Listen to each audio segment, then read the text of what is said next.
What's up, guys? I'm Frosty the Sandwich. Welcome back to Marvel Rivals. I managed to make it back into Grandmaster, and I've been using Namor a lot to do that this season.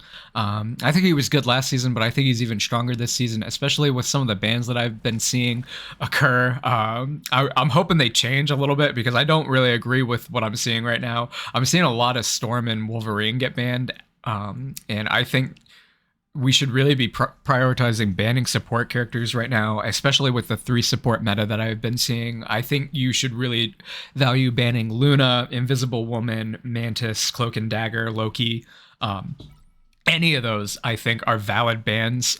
In fact, I try and ban out Invisible Woman here because I think she's really strong. I wouldn't prioritize Invisible Woman over Luna, but if you want to play Namor, you want Luna to get through. And I think Invisible Woman's incredibly strong. I think she's probably second only to Luna right now in terms of support. Her healing in her ultimate is game changing and can easily win you a team fight and therefore the game. So I would try and ban her if I could. Here we have Storm, Magik, and Wolverine, and I love seeing Magik get some love there in the ban pool. People thinking she's really strong, but again, I would not prioritize her over Hela or Hawkeye. I think both of those would dominate matches a lot more, and I would expect to see the bans change as I rank up and get higher up into Grandmaster. But we'll see. We'll see what happens. I know Storm's really strong. I might still see her. Wolverine's kind of odd. I know he's a tank buster, but I just haven't seen enough good ones to really warrant that. I've seen plenty good Hela and Hawkeye players. They're a dime a dozen.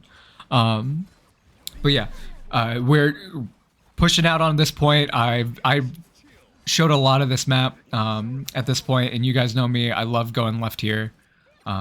And if you can get up on some high ground and set up your turrets, it's really good on Namor. One thing to know, again, if you're not a Namor player, is his alternate fire will direct the squids at whatever octopi. Jeez. His turrets will attack whatever you hit your alternate fire with. So if you need some extra damage, definitely utilize that. Here, I believe I was kissing my wife goodbye. She is the breadwinner in this family. I just play video games now, which I quite enjoy. But yeah, you gotta kiss your wife goodbye. Be a good husband. But yeah, really easy push into that point there. Just go left, take the high ground, and set up your turrets, and you'll become very hard to deal with. And if the enemy team doesn't focus you, they die. If they do focus you, the rest of your team can come in. And that's a lot of what I'm doing here is usually either sticking with the main body of my team or pushing a little further ahead and just setting up turrets to make it really hard for the enemy team to push into our line of sight. I think there are 2 main ways that you really want to play Namor. The first one, and the primary way, like the primary reason you pick Namor is to counter dive, and basically play around your Luna. And they didn't really have a huge amount of dive here, so that's not the way we were playing. We were more playing aggressive and pushed up. But a lot of the times as Namor, you just want to play around your support characters, especially your Luna. Both of you combined can do some dirty things together. But here, we don't really need to worry about that, so we can just keep being aggressive. We're just going to keep throwing our turrets in their line of sight, keep making them have to deal with our turrets and ourselves at the same time, and stay pushed up so they can't come touch the cart, essentially. One thing to note about the turrets is that they do, number one, the attack speed increases whenever you get headshots. You have no fall off, by the way, on your damage, so you should honestly, you have infinite ammo, so you should just always be chucking spears downrange, which is what you see me doing here. But yeah, your turrets do have damage fall off, so you want to put them as close to the enemy as possible to maximize damage, and that's why you'll usually see me either throwing them downrange at the enemy or up in high places that just make it difficult for the enemy team to deal with and split their attention. I think he's really good at, like, if you want to hold a team back, you can kind of put your octopi around the door frame so that whenever they try and actually walk through the door, they just get pelted by your squid and they have to look directly up to deal with them. And that just makes it very awkward to push through, because if they look directly up, they're not dealing with you. So they basically have to make the decision of what to do there, and usually it's just too much for people to deal with and they crumble. But yeah, you can do a lot of really cool things with him to dominate space. This character is all about just dominating space by basically forcing your opponents to have to deal with your squid, your NPCs essentially. And the reason Luna is so strong is you just get an extra one. You can put 2 down at the same time, and it's even stronger than the other 2. It deals more damage over time, and it does get an attack speed increase when you get headshots with Namor, and you can also focus fire with your alternate fire. It does not get a cooldown reduction, however, when you land auto attacks. His regular turrets do get a cooldown reduction every time you land a harpoon, and that doesn't need to be a headshot. That can just be on the body anywhere. And another thing about his escape ability is, it's not only is it 3 seconds of invulnerability, you cannot take damage while you're in it, but you can be healed by your team. And that was a good showcase of it there. We got low, we went up in the bubble, and a lot of healers know when they see you in that bubble to just heal you. So if you're pushed up a little bit and you need some healing, it'll pop you up in the air, so it'll make you super visible to your healers and get you some much needed healing. And the other thing you can do with it is you can actually block enemy ultimates, Magneto, Iron Man, Hela even, although you can't block the full duration of Hela's, but you can absolutely use it to block some ultimates. I don't think I get any this game, but you should always be looking to deny ultimates if you can with him, because it's a really being able to burn a non-ultimate cooldown to block an ultimate cooldown is always valuable. So always look for those. Here on defense, we're going to sit up on the building. I love take high ground with Namor and set your turrets up and just become a nuisance to deal with. And I believe I don't think they capture the first point here, and it's because we're just up here on this building constantly harassing. Even if they push in, we're not going to drop down. We're not going to give them easy sight on us. We're still gonna stay up here and harass that back line. Punisher is not invulnerable in that turret. If you see him get up like that, shoot him. You can hit him on the back of the turret and kill him off the back of it without needing to kill the turret, as you saw there. And we didn't need to come down and meet up with our team. We could play split up on this rooftop and still easily win that fight there. We don't need to go down and drop down. And one of the core reasons I stay up here so much is because of what that Venom just did. This is basically the key for them to win. The point is they really should have been pushing around on the right side a lot more than they did here. And he did try and push up to us a little bit, but the rest of his team isn't with him, so we're fine. We come right back up. One thing I haven't really talked about yet is Namor does have a passive where he is basically like Hela's passive, where he can kind of glide in the air. And I used it a little bit there on the jump pad, but you can also use it descending off the building too to just make it give yourself a little bit more time before you drop down on level playing field with the enemy. Get a little more shots out, make it a little harder for you to hit. And jump pads are also your friend as this character. I really like hanging out around jump pads as Namor and utilizing that float mechanic to just basically stay up in the air, make it a little harder for me to hit. But yeah, there's not a whole lot you're gonna see different here, because we hold this fort down, and again, even though they've destroyed part of the building now, they should have tried to destroy more of it. You can destroy that entire building if you want to, and they really should have just made it rubble because of how effective I was being up there. But we do finally come down, mainly because we just don't have line of sight, so we're not bringing any utility to our team other than hunting down this Psylocke. Here, another use case for his, just how quickly you can go up vertically on this character with his shift ability. That's why, and that's another reason why I think he's really strong around this building. Is you can instantly, you don't really need the jump pad. If your shift is up, you can instantly get back up there if you really need to, and most characters can't. So you just immediately broke line of sight, and you can chill up there and maybe get back to your team and get some healing if you need to reset, or just keep dealing damage down on top of them from a superior position. Again, this character is really good at dominating space, and if there's a good position on a map, you should chill around that position and set your squid up for success. Squid, octopus, I'm sorry. I'm never going to consistently call them anything. The turrets.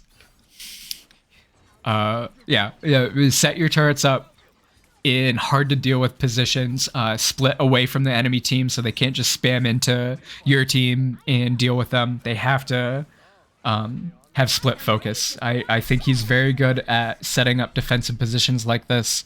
If they do go dive, though, I strongly suggest backing up here, and I would play a little more passive inside my team. I would basically just play on top of my healers, but that is Namor.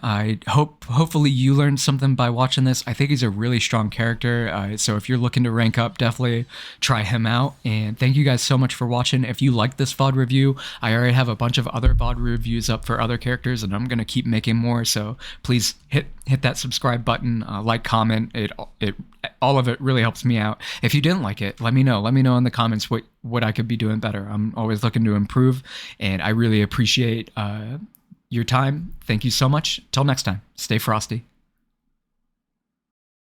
What's up, guys? I'm Frosty the Sandwich. Welcome back to Marvel Rivals. Today I am doing a VOD review of one of the people I found on the leaderboard who might be the GOAT on Invisible Woman. They had a pretty good history. They're in Celestial 1, so they're very close to top 500, and they were top 500 or one above all last season. And I figured I'd watch one of their games and see if I can figure out what they're doing that that works, and what I can do to improve my own gameplay and maybe rank up, because I am currently in GM2 and I am trying to get into Celestial, so hopefully watching what happens here will give me some tips. I do like Invisible Woman. I really like playing as her. She's my secondary. It's either Mantis or Invisible Woman right now if I have to play support. So we have a Magneto and a Groot band. That is very interesting. That ML7? Hell yeah. Love to see that in this lobby. Got a Doctor Strange. So we're just banning out tanks. Are they I think they might be targeting. They might know that these two are are lords or one tricks on the other one, so they better just target band these two, which is kind of funny.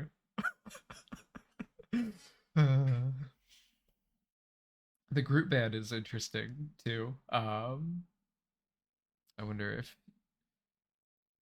if they scouted that on one of these guys. It's just funny to see, like, sometimes the bands at top level are not at all what you'd see in Diamond or GM, and it's because they're literally just targeting the other players on the other team. They're not necessarily targeting a tier list per se. They know what the other people are actually good at, and so they're just gonna remove that instead. That's one of the core reasons that a lot of people set their profile to private. If you don't want people doing that to you, set your profile to private. And we need to be spectating Blind Pro, who I guess started out as Iron Man this game.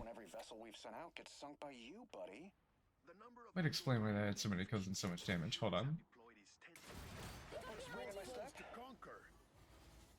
This is supposed to be an Invisible Woman VOD review. Rip. Okay, here we go. We swapped pretty early. All right, I'll keep going with this. Let's see.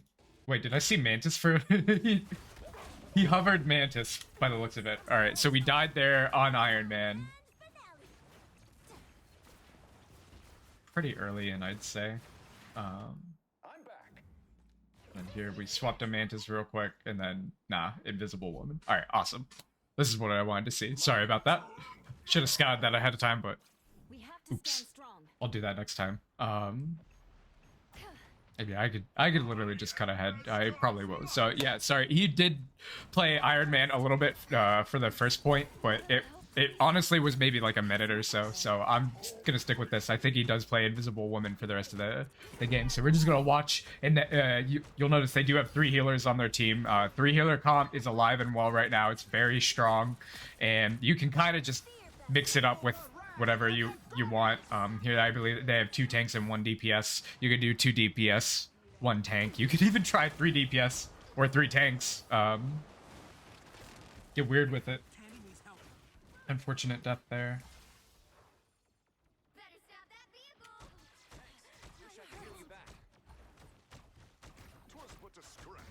Paying attention to what she's doing. So she is moving the shield around a little bit. But not as much as I would maybe expect.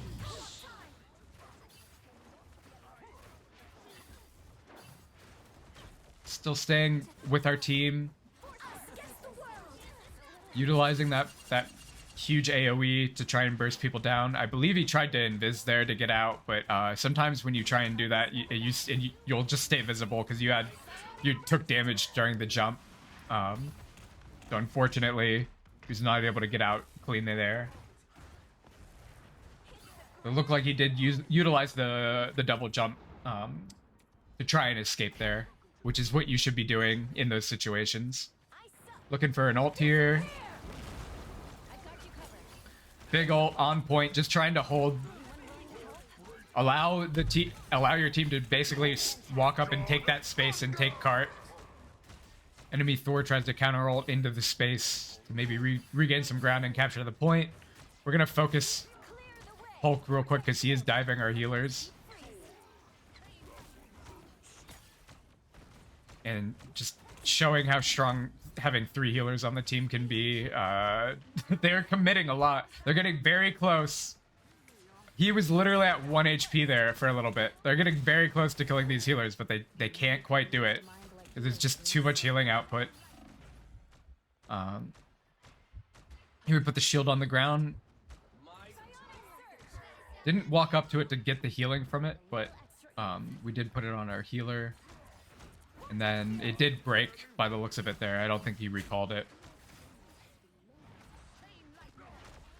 And so far, playing inside the team by the looks of it, not doing anything crazy with flanks, and using the vortex aggressively when we can.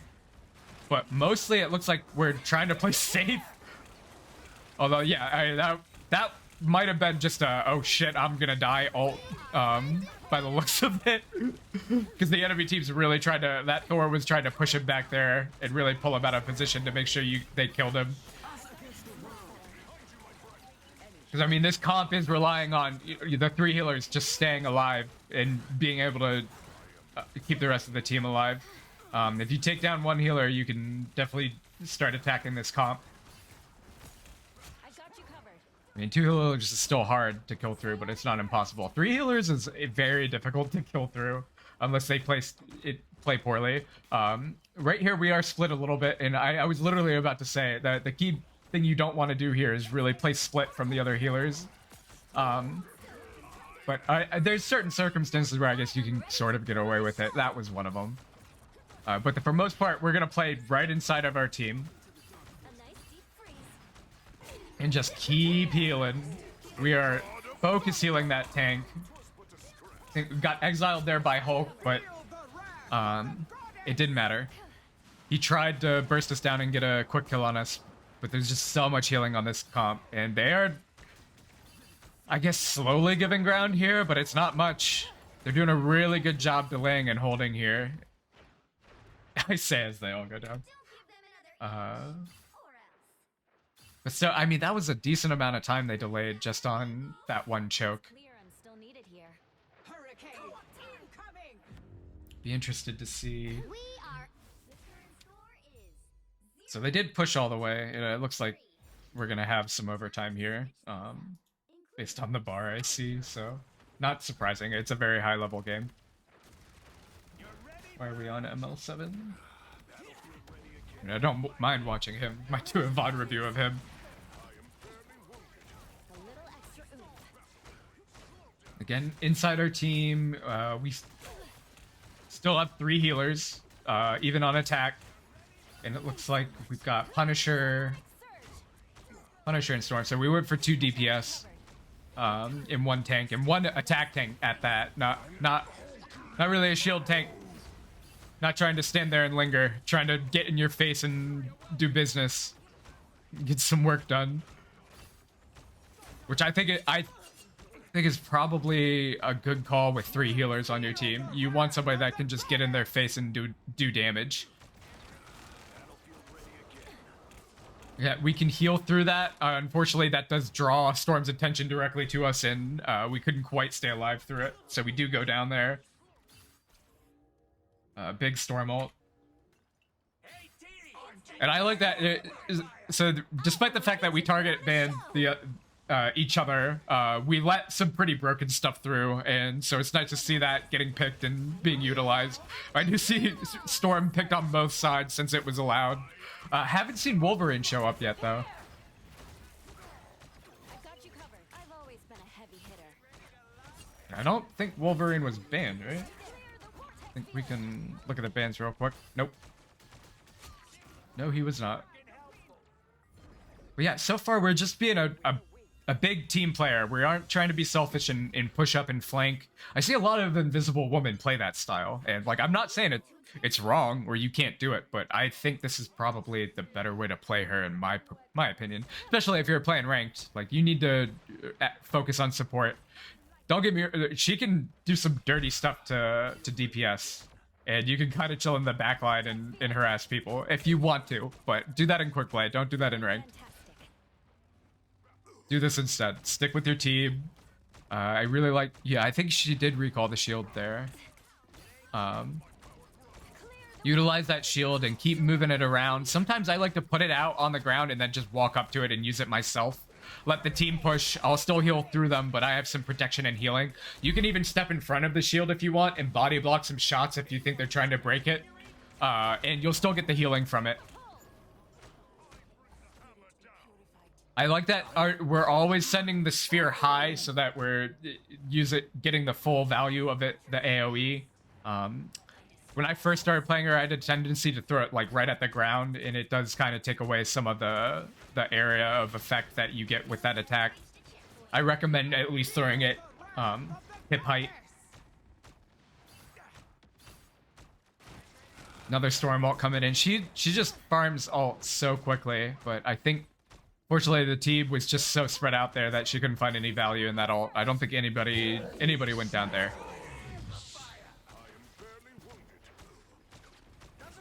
Got a big ult to push through, give the team damage.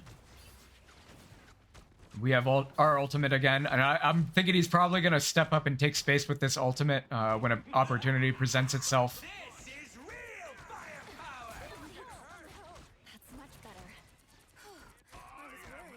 Let's see, Luna also has we have 4 ults right now, so yeah. Our Luna responds to their Luna ult with her own, which is fine. We're going to save our ult now. We don't need to use it. And I think Punisher waited just for their enemy Luna ult to end before popping his, by the looks of it. And probably got a lot of value. I love Punisher ultimate inside Luna ultimate is incredibly scary. Punisher ultimate on its own is very scary, but him in a Luna ultimate is deadly. That'll wipe your whole team. You just gotta walk away at that point. You can't fight it.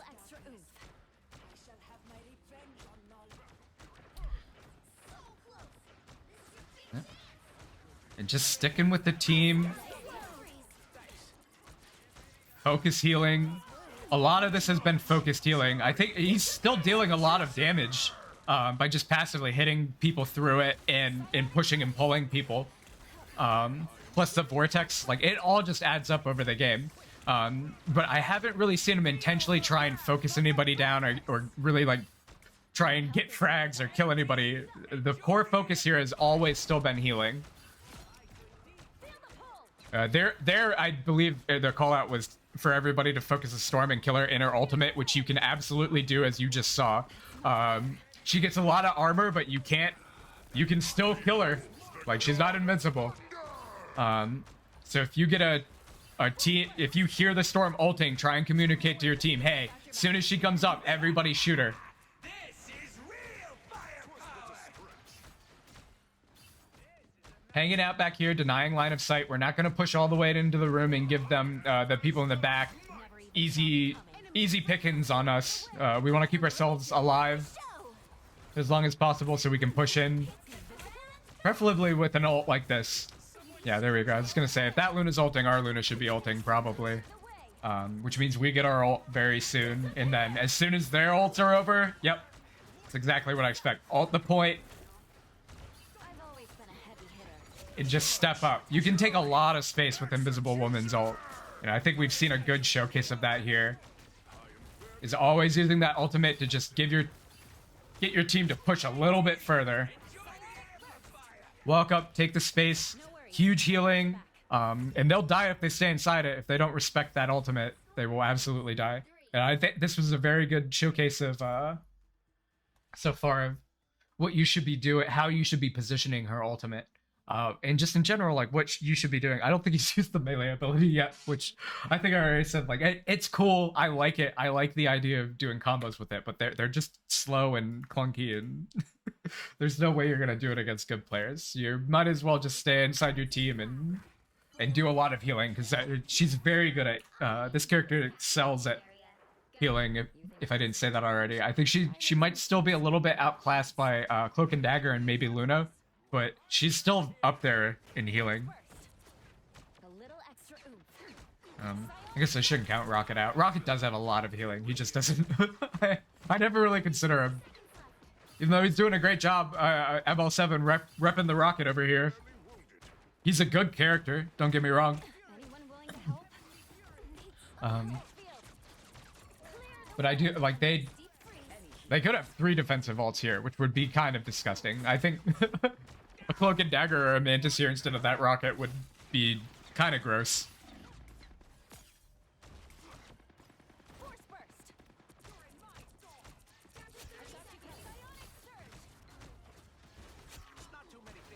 Here we're, again, just staying with our team, and we are looking to try and hit people through the person we're healing, which is something every Invisible Woman player should try and do.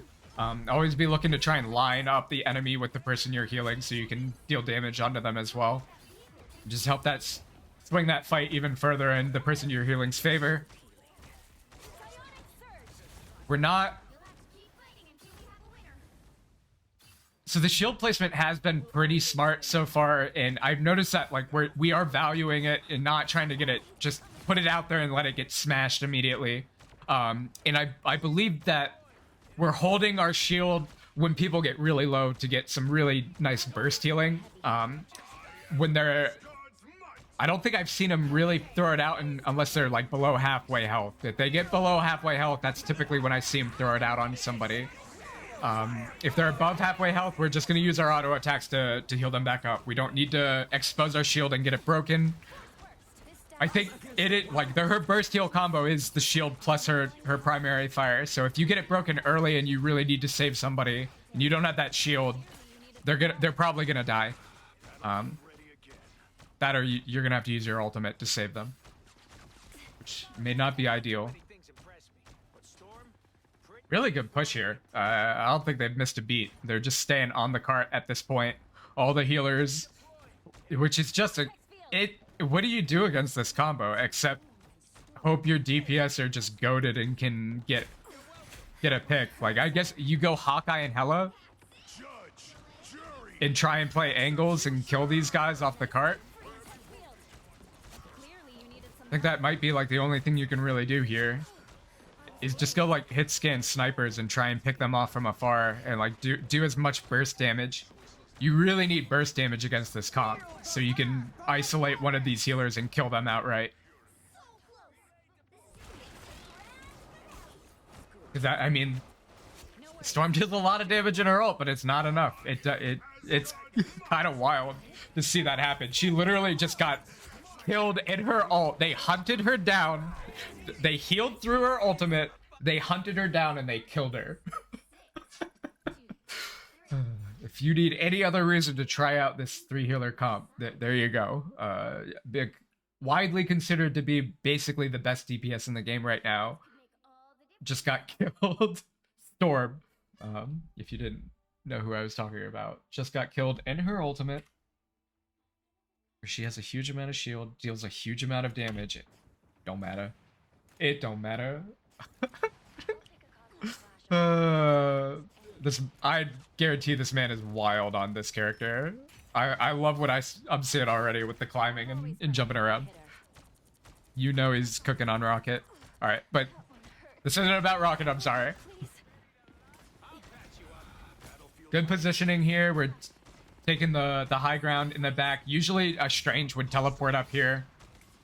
But I don't think they have Strange with them. Strange got banned, actually. They can't have Strange. What if that? It was Strange, Magneto, Groot. Like a lot of tanks got banned out. Which is funny. Thanks so much. Nice. The Hulk. Was that the Hulk jumped up there and we just pushed him off immediately? And he could have jumped right back up, but he took a lot of damage from that. And I like that we're just staying up here, and anytime anybody tries to come up here, we're just pushing them off. Something really good you can do on this character that might be slept on, and you could do that with her melee too. That is an actual useful thing to do with her melee ability, is if you're up on the high ground, queue up some melees so that third hit pushes them off. You don't even need your E. If your E's on cooldown. Obviously, if your E's off cooldown, just use that. It's going to be way faster, way more effective. Here, we're basically just positioned so we can maybe keep ourselves alive. And as I say that, of course, commentator's curse. It looked like we were trying to position ourselves to maybe get out there. We kind of lingered a little too long. And they were on point. They had basically their whole team on point. So I think it's kind of a given that they were going to capture point there. But we're just going to regroup back up at this choke and make it incredibly difficult. All we have to do is win one fight and basically ambush and kill them off cart. I'm sure that's what they're discussing right now, and they're formulating a plan to do that.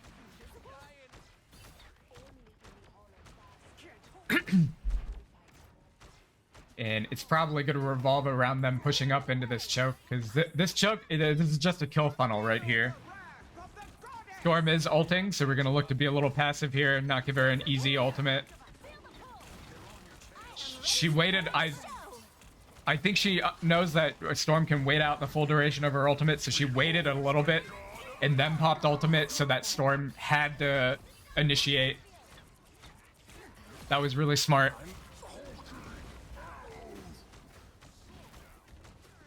And yeah, they played their cards first, and we played some defensive ultimates to nullify those ultimates, the aggressive ultimates they used, and now we're just cleaning up the team by the looks of it. And hopefully, ooh, unfortunate. Yeah, unfortunately that Hulk goes off cart, and that is the game. And yeah, I think some really interesting stuff there for the Invisible Woman. I really like to see the positioning was really on key. My takeaways from this game, number one was the positioning of the ultimate should always basically allow my team to take some ground or either hold ground, and also be patient with it, especially if Storm's on the field. If you hear a popper ultimate, be patient with it. Wait a couple of seconds, because if you pop it right when you hear that sound cue, she can wait out the full duration of your ultimate. So you need to wait on that. And the other thing was play inside your team and hold the high ground. And whenever anybody on the enemy team tries to climb up to the high ground, utilize your kit to push them off of the high ground. And basically, it's a death sentence if they don't have healers on them right there, because typically that means they've utilized their mobility to get up to you to close the gap, and they don't have it anymore, and now they're back down below you. So you should be able to just get free headshots on them and kill them. I really liked that play style, and I'm definitely going to be incorporating some of it into my own. Let me know in the comments what you thought was interesting about this gameplay and what you learned from watching it. I really enjoyed this, and I'm definitely going to be watching more people So if you enjoyed this VOD review, definitely like, comment, and subscribe. I did do another one for a group player I found, and I think I definitely learned a lot from that game too. So go check that out. And until next time, stay frosty. What's up, guys? I'm Frosty the Sandwich. Welcome back to Marvel Rivals. I am in GM2, and I've been playing a lot of Doctor Strange in between GM1 and GM2, and been able to climb pretty consistently. So, and I thought I'd show one of the better games I had on him. We did have one diamond on the other team. If you think that's the reason they lost, you might be correct. Banning, I still usually wait to see if I probably could have tried to vote for Luda here. I don't really value banning Storm right now. I honestly don't think she's as strong as Hela or Hawkeye in terms of DPS, even though she is really good, in my opinion. I still don't think she outclasses those characters, but I actually prefer banning out supports over DPS right now. Instead, I would probably look to ban Luna or Invisible Woman. Thankfully, we do have a Luna ban. In fact, I don't know if you saw for a split second, but I did have Luna highlighted to have her banned. Unfortunately, we did not get that ban through, but it is what it is. Sometimes you're just gonna have to deal with having bans. Sometimes you're gonna have to deal with double bans, which is something that also happened here. Is we both ended up hitting Bruce Banner. Right off the bat, we're gonna use our portal. I really like using portal on this point, especially to come back here, give your team immediate high ground behind the enemy team, typically, and it just usually sets you up for success on this point right off the bat. We did drop down a little bit, which may have been a little bit of an overcommittal, but we do need to take the space down here, and we are the shield tank, so we drop down here. Thankfully, our Magik player also comes down and takes space, and once we actually push in, the rest of the team comes in and cleans up. Super easy first point. I think Doctor Strange is incredibly powerful on this map, not only for his kit, but because of his portal. Being able to just reposition on this point is really powerful, and I definitely recommend, even if you don't want to play Strange, maybe just pick him on this point and use that portal to get your enemy to get your team on point, and then you can go and swap after you've used the portal cooldown. Here we're just pushing up aggressively. This is maybe a little too aggressive, but we don't want to have to fight them up this hill. Essentially, it was what I was thinking here. We want to be able to fight them on at least even ground, if not the high ground. And so if you can, you won't always be able to do this, but if you can on this point, run up the hill if you're the tank and try and hold the top of the hill so they can't push up and hold you at the top, because it can be incredibly hard to push up the choke on this point. There's a lot of really good angles for them. Thankfully, we had really good healers this round, and they had kind of understood the assignment and ran up the hill after me and kept me healthy so I could just keep the enemy team at bay.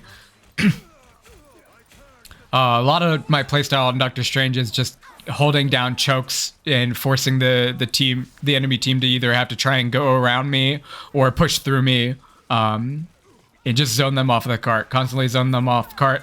Another thing you'll see me doing is constantly putting the shield up and dropping it. I don't typically hold it up for too long. I really do like to kind of pull it up and drop it down a lot. And one of the reasons I do that is because I hold down my primary fire on Doctor Strange, and if you do that with the shield up, as soon as you drop the shield, you'll fire. And so a lot of the times when I'm dropping the shield, it's just a fire projectile, and I'll usually pull it back up. And you can also add a melee cancel in there too. It's not really a cancel. It's just meleeing after his primary attack. If you do melee too quickly, you can cancel the primary from going off, but I don't believe there's any animation to cancel on the end of his primary fire. Correct me if I'm wrong in the comments, but I believe that to be true. But yeah, a lot of my core playstyle is just kind of dancing around with the shield and pulling it up in between my primary fire, charge up for the E, and try and close the gap on a squishy target, usually a healer, and unleash my full combo on them, which is basically you auto attack, you use your whip, which is your melee, and then you hit your E ability on them, and that should usually outright kill a healer if they're not receiving healing from the other healer. Another thing I like to do is I usually try and levitate before I pull my ult off to just come in from above and make it a little harder for them to anticipate what I'm about to do, which I was able to do here and catch that Penny and Luna off guard and make sure they weren't able to come back and touch the cart. So yeah, really easy push there. I think Doctor Strange is just I think he's as strong on defense as he is on offense. I don't think he has a weak side, to be completely honest. He really is do-it-all tank. And so here we don't have any fancy portal to use here, but we can just stand in the enemy choke and get annihilated by the enemy team, which is something you might become accustomed to if you are a Strange player. Sometimes you'll just die. He's not a very mobile character. You do have a levitate there, but a levitate in an enclosed space is going to do nothing for you. And since we are the only tank on our team right now, if we fall, it pretty much means they get the point. Magik is sort of like an off tank in some regards, but we don't have anyone who can really frontline. So if we go down, they definitely just have to give up the space, which is what happened there. It's just something you're gonna have to deal with when you're a Vanguard player, is know that a lot of the game revolves around your decisions. I think that might be one of the reasons we see a lot less people auto-locking Vanguard over support and DPS. Here the Groot got a huge ult on our team, so we want to back up and shield them as best we can and make sure the enemy team can't come in and capitalize on that. Here we kind of got a little aggressive. We were basically backing up our Magik, but honestly we probably should have just hung it back and stuck with our team. There's still 3 people on the enemy team on point, I believe.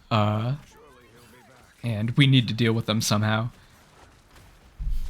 And I believe it's their healers and their group players, so it's going to be very hard to push them off point, and it gives the rest of their team the opportunity to come get on point. Thankfully, we have farmed up our ult here, so we can look to be a little more aggressive. We're definitely not going to just walk up and ult, though. I believe we do go around to the right. So one thing I really like to do here is use the high ground. Not only will it give us the element of surprise, but it actually lets us get a visual on them when they can't see us. So it's very easy to plan out an ult and get a big ult like this when you're using elevation to your advantage. Unfortunately, the Luna does counter ult here, but it looks like I think she swapped the damage buff right at the worst time, and she actually does go down there. So we're able to push the enemy team all the way back to their spawn.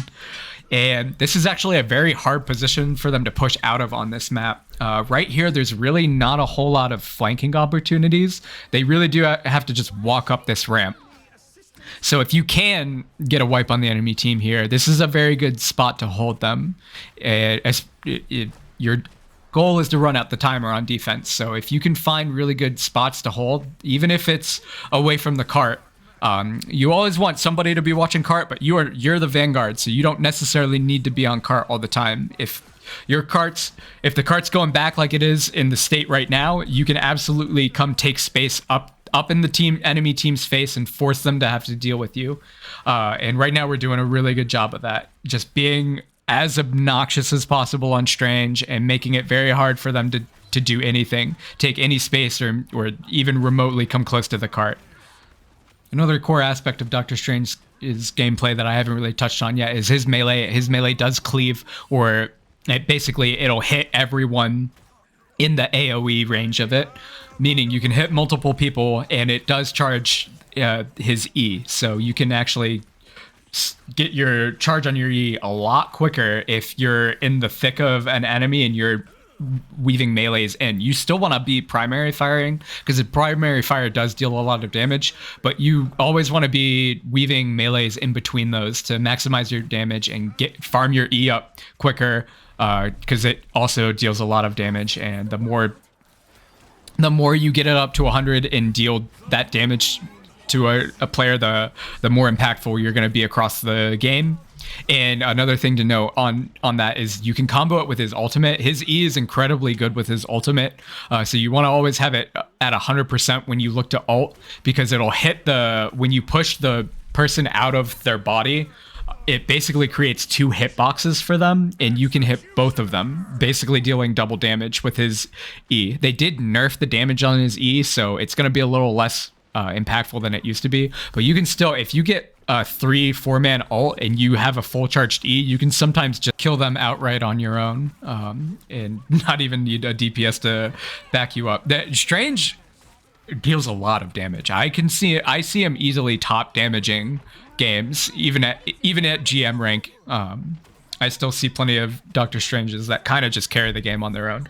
And if you are, I made a tier list a couple of weeks ago, and I might make a new one for season 1 about like who to just solo climb with. But I think Strange is the GOAT when it comes to solo climbing. And what you just saw is one of the reasons for it. I mean, even if you die, you can teleport back to point, make a huge ult. Like I used the portal to hide my ult there and came into the back line and got a huge nuke off. Unfortunately, we were a little late to the cart and they got the point anyway. So that was a bit of a mistake on my part, but still, we very easily could have come in and held the point down for a lot longer than we did there, just by using his portal and his ultimate. There's a lot of utility in Strange's kit that just other characters don't have. Yeah, like his portal really is game changing. So don't sleep on it. Got a long cooldown for a reason. But other than that, you are kind of like the epicenter. You always kind of want to be in the center of attention and in the middle of the lane. You still want to use cover. I mean, don't be a damage sponge. Don't just intentionally take damage for no reason. And you need to heal your shield up too. But for the most part, you are the main tank. You stand on the cart. If the cart is not yours, and if the cart is yours, you either stand on the cart or you stand somewhere down line of it at a choke point to prevent the enemy team from making it to it.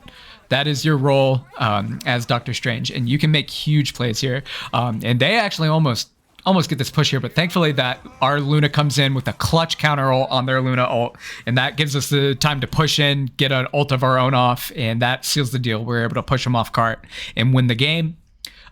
Super close game there, though. This easily could have gone into overtime, so I'm really happy we did win it. We did go 40-4 here, which don't sleep on the Vanguards. It's not just duelists that can get frags. If you're looking to frag out, play some Doctor Strange. I promise you won't be disappointed. And let me know if you guys learned something in this. Please let me know. I really enjoy doing these, and I want to get better at doing them. So if you have any tips for how I could get better, let me know in the comments. And other than that, please like, comment, and subscribe. It really does help me out. And until next time, stay frosty. What's up, guys? I'm Frosty the Sandwich. Welcome back to Marvel Rivals. Today I'm doing a VOD review of a viewer. Actually, they watched my tier list video and said that they were a solo queue Iron Fist main, and they've actually managed to make it all the way into Celestial solo queue. And they are in fact an Iron Fist main, have a lot of time on Iron Fist, and this is a character that I haven't really played a whole lot of, so I'd be interested to see what it looks like at a high level, and what a one trick looks like. They clearly have a lot of time on this character, so I'm sure there's definitely something we can learn by watching them. So let's get into it. Interested to see what the bans are. Let's see. So he's actually voting. We're voting for Venom, which is interesting. I wouldn't expect to see that over maybe just banning out some supports, but maybe there's some reason we're banning Venom here. Let me know in the comments why you wanted to ban Venom there. I guess he can be very hard to deal with. I think when I play Venom, I typically do counter dive. I basically wait for the dive characters to come into my backline and I pounce on them. So maybe you're encountering a lot of that. He's definitely not the first tank I would think to ban. I typically go for like Strange or Hulk, but I play different characters, so that's interesting. Storm, I kind of expect. Cloak and Dagger is a little interesting, but still completely understandable. Her ult is amazing. I would say Luna, Mantis, Cloak and Dagger, even Invisible Woman. Any of those would really be valid bans there. The triple support meta is alive and well. All right, so let's see what we got. The battle starts in 5, 4, 3, Over here, 2, rocking the new skin. Love to see it. I wear white for a reason. And we have 2 supports, they are coming from 3 DPS. Yep. And then versus another Iron Fist. Actually, that's interesting. 2 supports, 2 tanks. So 2-2. They're doing the traditional 2-2-2 on the other team. Right off the bat, I really like the crosshair. I'm a huge fan of the dot right now. Turning it blue might actually be good. I'm a big fan of white, but I like changing the color on it all the time. I'm kind of a weirdo when it comes to my crosshair. I try different stuff all the time. Getting aggressive, pushing in to try and take out that Hela. Couldn't quite do it, but Magneto bubbles and basically allows us to just back off, and he'll back up and get right back into the thick of it. Nice, we take out that Hela there. Magneto goes down next. And then we're just gonna use the walls to break line of sight and wait for them to push out to us by the looks of it. I really like, I wasn't sure if we were going to see like a really flanky style or play inside my team style. Seems like this is, he's playing inside his team. Which, if you watch my Magik VOD review, melee character is playing inside of their team, like right next to their tank. I think he's really strong, especially a Magneto that can put a bubble on you like that. And he's just cleaning up people on the flanks here, making sure they can't come in and poke the back line, and then coming back to his team, showing presence on the front line. Was that a double KO with 1 kick? Hell yeah. Love to see that. I believe that was the shift ability. So I did read up on his kit before it, but I am by no means an Iron Fist expert. So if I make a mistake, just correct me in the comments. Let me know. That looked like he just used his shift into them there. They were low and they both died to it, which is pretty funny. He does have the ability to build shield. Oh, big ult here. I'm gonna take out the Loki first, going for the supports, which I really like. I believe Luno did go down there. Yep. Yeah, and the team just crumbles after that. So we are focusing supports, which I love to see. I would expect any high-level duelist to be doing this. Is if you get an opportunity to take supports out, that is the key to taking out the enemy team and capturing the objective. I really like so far he's always playing around cover. I'm gonna assume it's a he. If I'm wrong, I'm sorry. Just let me know in the comments. But he's always playing around cover, and we're just gonna heal up. Nice. And we're also abusing the fact that he's a wall climber. He's got a few things going for him. He's got jumps. He can wall climb. And there was one. He just gets extra damage for existing. He's the anchor for a hero bonus that Luna gets if she's on the field. So Luna players do benefit from you being in the game. But you don't really have to do anything. You just get extra damage. I believe it was 15% too, which is not too shabby. So yeah, he's got a lot of passives going for him, which is really nice. And I think he's still a really good character. I still think he's basically in Black Panther's shadow in terms of melee characters go, but you can still be highly effective, as you can see. I mean, there's 2 in this game. So definitely still a viable character. And you can absolutely climb with it. I didn't scroll through and verify that this guy's actually solo queuing like he said he is. I'll take him at his word. But yeah, I mean, he said he's solo queued all the way. He's hit Celestial. It looks like he did dip back down into GM1, but that's to be expected. I'm probably going to do that too if I manage to get to Celestial. I'm about 80 points away right now, myself. And I don't know. I might try out Iron Fist. He seems like maybe just a safer option over Magik. I'm comparing him to Magik because Magik is my melee character. I don't really play Panther. And there's definitely some... I do feel like there's some situations where he's potentially safer. We went down there a little bit. It looks like he was just a little bit overexposed.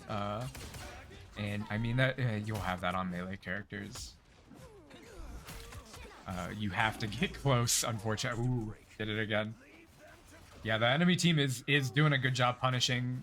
And this is sort of what I was talking about on my tier list is if the enemy team does a good job focusing you, even as a Magik player, this isn't really Iron Fist exclusive, but any melee character really, if they do a good job calling you out and everyone looks at you, you kind of just die sometimes. Now we're going to chase that Iron Fist up to the corner, make sure he can't get a meditate off and heal up. And then we go after Luna. Unfortunately, she does get the freeze off, but her team doesn't turn around to focus. So we're free to just kind of harass in the backline. Luna is ulting, but we can easily farm ult ourself off of them, even if we can't kill them in it, which I believe is what he was doing there.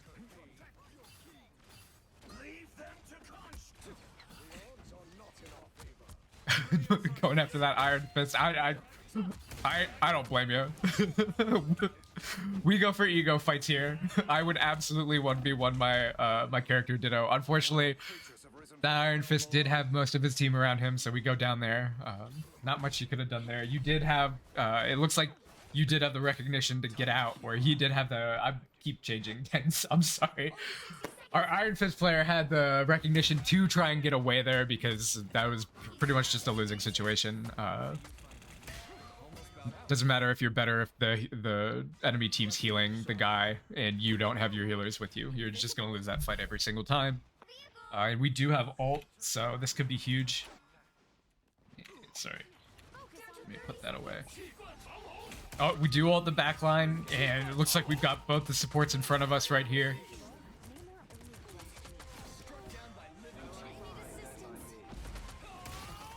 And we get a KO on one support, and ooh, and that. I was gonna say that Loki's got to have swapped by now, right? I thought he was about to get KO on both supports and a DPS, but no. So we get 3 kills there. One support, one tank, one DPS. Get a little mix of all 3. Why not? I think we might hear some clopping high heels in the back over here, so we know Helen's over here. But unfortunately, her team does come with her, so we back away. And again, this is probably a really good map for Iron Fist. I see him bouncing off these walls quite frequently, and I think it's really strong for any character that has wall climbing abilities. Panther, Spider-Man, Venom, get after it. Hulk even. I'm sure he can make use of the buildings in this level.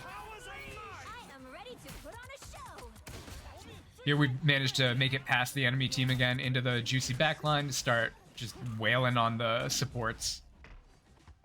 Love to see it. We do go down there, but we did take out a support. The current score is 0. We're not. Okay. 2. They did not make it all the way by the looks of it. So I guess we just played a baller defense here. Alright. Back to the defense side. I really like Invisible Woman here, just giving you a shield every once in a while. Just something to play around, keep you healthy, and help you block those incoming projectiles. Found a isolated Hela here, went for a... Tried to get a pick. Unfortunately, we couldn't get it, and they punish us when we try and get out. Unfortunate. I don't think that was necessarily the wrong thing to do. It's just didn't go in your favor. I would have tried to kill that Hela there if I were in your place. Back grouped up with the team, just getting some shield by the looks of it, so we can maybe poke in and be aggressive. We do see someone actually giving us a juicy opportunity to come in, though, which is the enemy Iron Fist. Ooh. Unfortunately, that Iron Fist did have a Magneto bubble on him. These are here. Which, again, Magneto with any melee character, that bubble is dirty. If you love playing melee characters, try and find yourself a Magneto main. You will not be disappointed. It's a lot of fun. Magik Ultimate with Magneto bubble, so fun. And I'm sure there's plenty of, I'm sure Iron Fist Ultimate with bubble is quite nice as well. Namor abused their loyalty. He must pay. Always abusing the third-party camera. Ooh. Unfortunately, we did poke out a little too much there, and everyone just kind of looked at us. There's so much spam going on that, like, if it really is a precarious situation trying to go in on teams, because sometimes you'll get away with it, and sometimes you'll just die.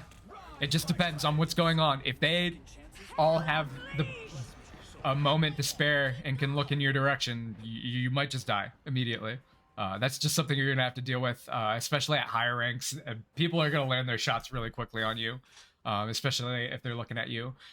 Abusing third-party camera here, I like that. So we're basically trying to keep both sides that they could come through in our vision there, just to see. These beasts must belong to Namor. Cannot hurt me. And we're playing around this point, trying not to give it up for free, right? Okay, I was about to say, surely we'd come in here.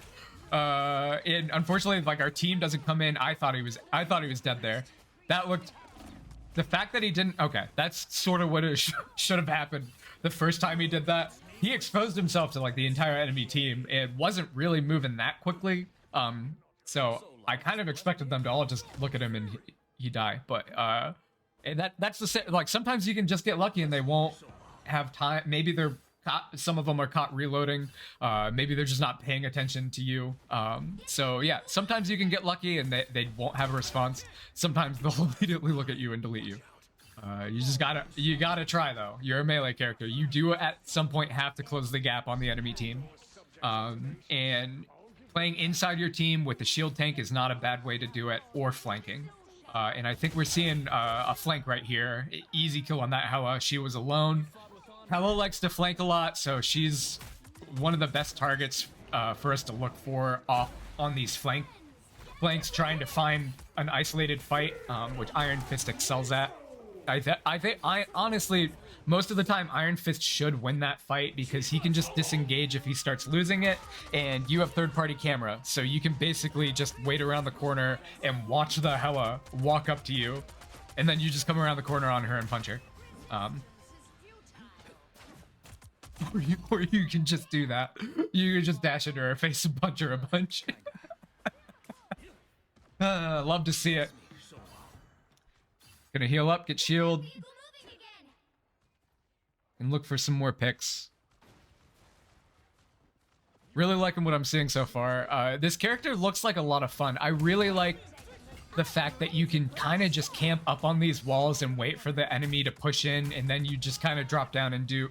It's very reminiscent to my Venom playstyle, which I love to do, is I just wait up on a wall, I'll let the enemy team pass me a little bit, and then I'll pounce on the back line. And I see him do that quite a bit here, when he's not playing inside of his team, or punishing that Hela for flanking. I was gonna say, he's living a lot here, but they do eventually take him down and get that point. So we are on to the next point. Onto the final point, but I think they do hold it down here. This choke is a bit of a hurdle, it seems. A lot of the times in my game, the first two go by really quickly for attack, and then this last one... there's still a lot of flanking opportunities here. I don't know. Maybe it's just because it's a new map, but I do feel like I struggle to push on this specific point. Maybe it is in defense's favor. Not sure. Be interested to see the stats on this map. In like point for point, who tends to have the advantage or wins on average. Again, we can just climb all the way up on these buildings. I'm telling you, if you're on this map, pick a wall climbing character. I bet Panther would wreck on this map. I believe Venom would be very strong here. In fact, that might be why we banned Venom, is just because, I mean, in these buildings, Venom is honestly a monster to deal with. He's a nightmare, rather, to deal with. Because he can just... my biggest issue when I was playing Venom a lot in Season 0 was maps that didn't have any geometry I could climb. Then you just kind of have to swap. Like, there's just... Because if you initiate with your swing on Venom, you're kind of dead. So you really do need to initiate with that dive, in my opinion, so you can use your swing to get out. But yeah, Iron Fist doesn't have that issue. He can just, again, we're just waiting up here. We're making them either commit to a fight or let them burn some cooldowns, and then we come in and try and get some juicy damage on the back line. We backed away a little bit there to ult, and now we're back in it. I believe the Luna does ult in response, so we can't really do damage here, and we also can't farm ult. So honestly, we should probably just back away here, in my opinion. Which I believe Magneto puts a bubble on us, and we do back up a little bit. But that Luna ult's done now, so we can come back in. And the only thing I think I would have changed there is maybe start climbing the wall a little earlier as soon as I see that Luna ult, because there's just not really a whole lot we can do while Luna's ulting. It's basically 12 seconds of invulnerability for them. But hang around, stay up on the wall, drop back down as soon as Luna ult's over, which you essentially did, and clean that team fight up, and easy defense.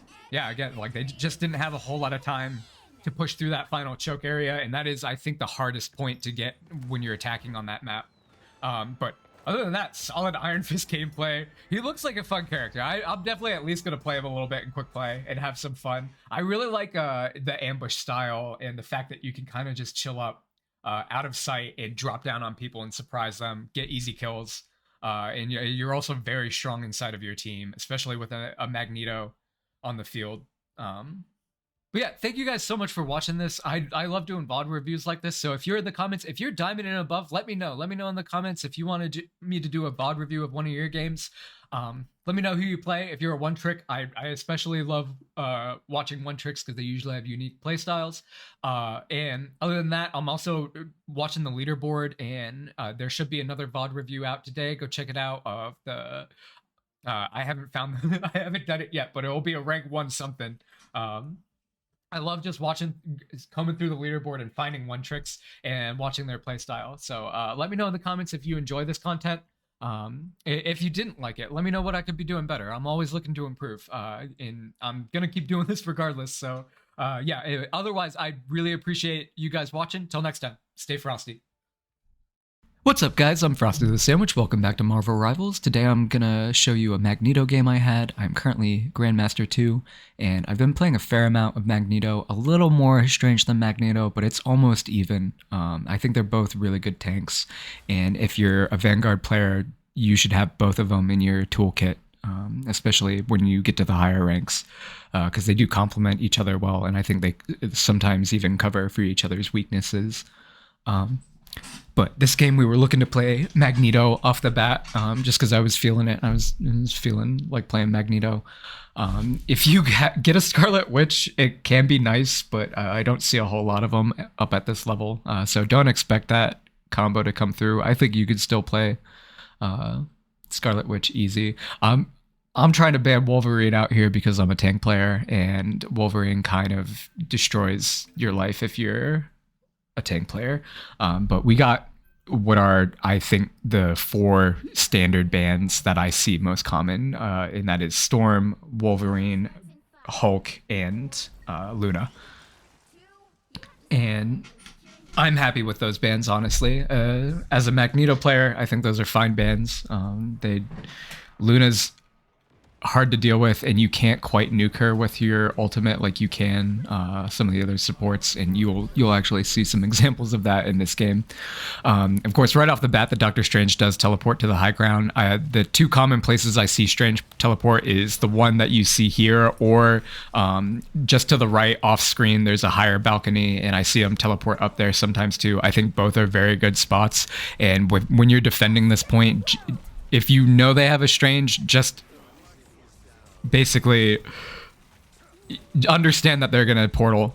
They should portal anyway, because even if they lose the point, they just have to come back and try again the old-fashioned way. But it can very oftentimes outright win the point, and it actually almost won them the point here. Except our Strange actually portaled back in after we lost this fight. So we basically lost this fight. But if I don't know if you saw on the left side there, our Strange did just portal back in and get the rest of the team back in so we could push them back. And we actually do hold down the point a little bit here. And just showcasing the strength of Strange portals. That's why I think he still is the best tank to do it. But Magneto might be a close second. Magneto and Hulk, I think, are the two that I would put just under him. They're still really good and can be equal or greater too, depending on skill level. But since we won that first point, we know they can't portal back yet because it's on cooldown. So we're just going to come over here and stand on this choke. I think Magneto does a very good job holding down this area and just making it very hard for them to push in and do anything meaningful. I'm basically just using my shields. They do, I guess, kind of respond to that in a way and decide, hey, we're just going to wrap around and take this high ground up here then, which I think was actually a very smart idea from them. And it looks like our Strange tried to get a really big ult there, and their invisible woman pushed him off of the ledge, basically denying the ult. Here we actually picked up a kill on the Cloak and Dagger as she's trying to ult with our ultimate. That's something you do need to do as Magneto, I think, is try and hold your ultimate and nuke those supports. Anytime you see them going for a defensive or anytime you see them ulting, period, try and kill them, take them out. Anytime you can deny, because those ultimates are the most impactful, and I think that's a pretty widely agreed upon opinion at this point, is the defensive ults on the support are certain supports, mainly Luna, Mantis, Cloak and Dagger, and now Invisible Woman, and then Loki because he can become them, or those ultimates are game changing, and they just keep your team alive. It's usually multiple seconds of invulnerability for your entire team if you position it correctly. And they outright will change the fate of the game. And so basically killing a support and denying that is a huge deal across the game. And you're one of the characters that can do it. You and Iron Man, I think, are the two best candidates. The ones that I see the most commonly actually picked at high rank that can deal with these support ultimates. And that's because they deal enough damage in one hit to kill them while they're ulting. So yeah.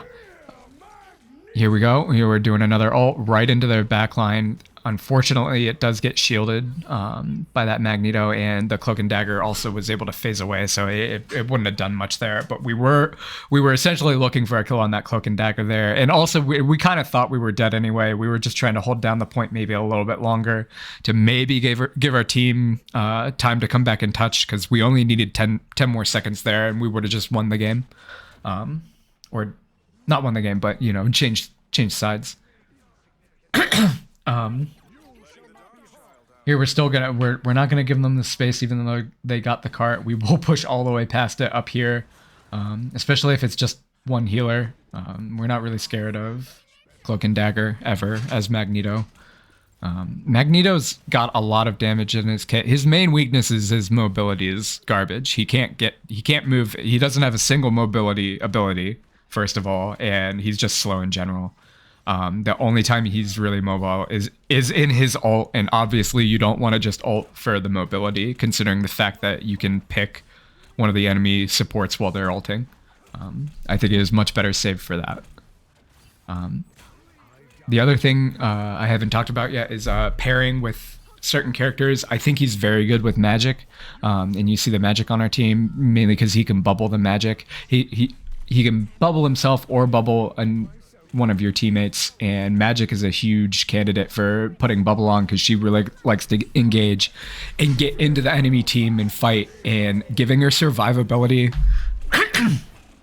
for any Magik player is crucial, because it allows them to build that shield up so that when the bubble goes down, they're basically at 400 HP and they're not going to be able to get one shot by anybody. At 400 HP, you can survive a Hawkeye arrow to that head. and Magik is actually capable of doing that. So her plus Magneto, just giving her extra survivability, really helps her excel. And so having one on your team as a Magneto is always good. There we were looking for another ultimate on the Cloak and Dagger, but we didn't quite kill her. We did land it that time, but she was just able to live through it, and we weren't able to take her out there, unfortunately. But that is just to show you like where my mindset is whenever my ult is up, I'm always looking to try and take out one of those supports, either in their ultimate or before they can use it, so we can clean up the team. And then other than that, I'm not really gonna focus too heavily on the healers while I'm frontlining. I'm just gonna try and apply pressure to whoever's in front of me or whoever's furthest in front on the enemy team. Essentially trying to apply pressure to their front line and hopefully win the tug of war there. But yeah, we were able to hold down a pretty good defense there, so we're going to swap over to attack, and of course sword characters roll together. I don't know if you know this, but pairing Magik and Magneto on the same team actually gives your team +10 to swagger, making the enemy team very jealous of you, and overall they're just wish they were as cool as you were. And so yeah, try it out in your matches. I'm sure you'll see a difference for sure. Here we didn't actually portal to the point, and we definitely did have it on Strange, so just missed opportunity there in my opinion, but a little nitpicky. We won this game. I shouldn't grief anybody. We did fine. Everybody did admirably. But here we just kind of walked down Main Street, and we're walking up, taking space as Magneto. You can kind of stand out in the open. I think you should still play around cover a lot, but there's really no cover on this spot. So you kind of have to just make your own cover as Magneto. And thankfully we have 2 shield tanks, which is the main reason I was able to do that and live so long there, is they had to basically decide to focus one of us, and they didn't. They were focusing both of us at the same time, and so our supports were able to just keep us alive there and keep us up in their face. They do eventually push us all the way back here. We lose both our healers, unfortunately, and we do go down afterwards, but it's fine. We have our ult, so we can come in and be very impactful. But I believe we also finally get our Strange portal, which is nice. I mean, it delays the push a little bit, but it allows us to come back in and do stuff like this and just get some surprise plays. After a big fight, they might not be ready for that portal. I could see an argument for maybe waiting on the first point, push in as hard as you can, fight as hard as you can. Your team, understand that your team might get wiped, and if it does, you immediately portal right back and continue the fight. Might be a better strategy on this point than just immediately portaling, because that cooldown is long. So you only get to try one of those strategies. So it might not be a terrible look here. That might not have been the worst play in the world. It certainly won us the first point, which can be very hard to take on this map. And then here we're just taking space. We're walking forward. I love seeing our Magik with us. She's just up there brawling, in their face, swinging at them. And I haven't really talked about his alternate fire yet. I really like using it to displace people if it's possible. I recommend always letting it charge all the way up so you get the full value out of it. And if you get in positions like this, you can absolutely push some people in or out of certain ultimates. Here we're looking for that. We're looking for that squishy. We didn't quite get him. I think they actually went down before we even hit them there. Fortunately for us, though, so we're still doing fine. I think Groot was actually a really good pick here, because Groot kind of counters Magneto. You don't have any way to get around his walls, so if he walls you off from your team, you're kind of just dead unless your team does a good job of breaking the walls quickly and getting back to you. But it was just a little too late, and I don't think it was enough to really change the fate of the game here. And we're just pushing up. You can take so much space with this character and live. It's kind of wild what you can survive with on Magneto. So don't be afraid to just keep walking in and taking space. Anytime the enemy team gives you space to walk up and take it. the closer they are to their base, the better off your team is. And yeah, that is a showcase of how Magneto, I think, should be played, especially at a high rank. And if you enjoyed this, if you learned something, let me know. Let me know in the comments. If you like this, if you didn't like it, let me know. Let me know what I could be doing better. I'm always looking to improve. I really enjoy doing stuff like this, and I'm definitely going to keep doing it. And other than that, thank you guys so much for watching. Till next time, stay frosty. What's up, guys? I'm Frosty the Sandwich. Welcome back to Marvel Rivals. Today we're doing another VOD review of someone who plays a lot of Loki. I don't know if they're the GOAT on the Loki. They could be. They very well could be. Because I've been looking through the top players and there weren't a whole lot of Loki.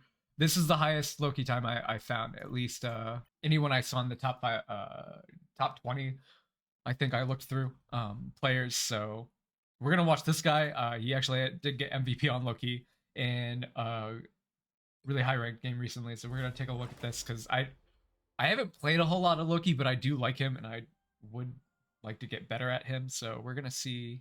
All right, so we have Storm and Wolverine, which those are like the two top ban that I see. It's very common to see both of them banned out. Next would be Luna and Hulk. You could also go for Hela, Hawkeye, Strange. I'm okay with banning out supports, to be completely honest. I'd be okay with like Cloak and Dagger or Mantis. Maybe not Mantis, Invisible Woman. Pick your hero or villain. I'm not judging. Yeah, it looks like most of our team haven't really highlighted what they want to play yet. All right, here we go. And I do like that we've seen a couple of these people in. So I already reviewed a game of Vinny on Groot. Really good Groot player. Go check that one out. I already have that VOD review out. And there we go. All right. I had to take multiple screenshots. Lovely. It's fine. It's not an issue. You can always just try and rebind that. I don't know if you can rebind the spectating keys, to be completely honest. He's got like the tiniest little crosshair. That tiny little dot there. Ooh, immediately goes down. We were a little split from our team there when we pushed in. Far be it for me to question someone who's far better than me at this game, but perhaps you should have pushed in with your team.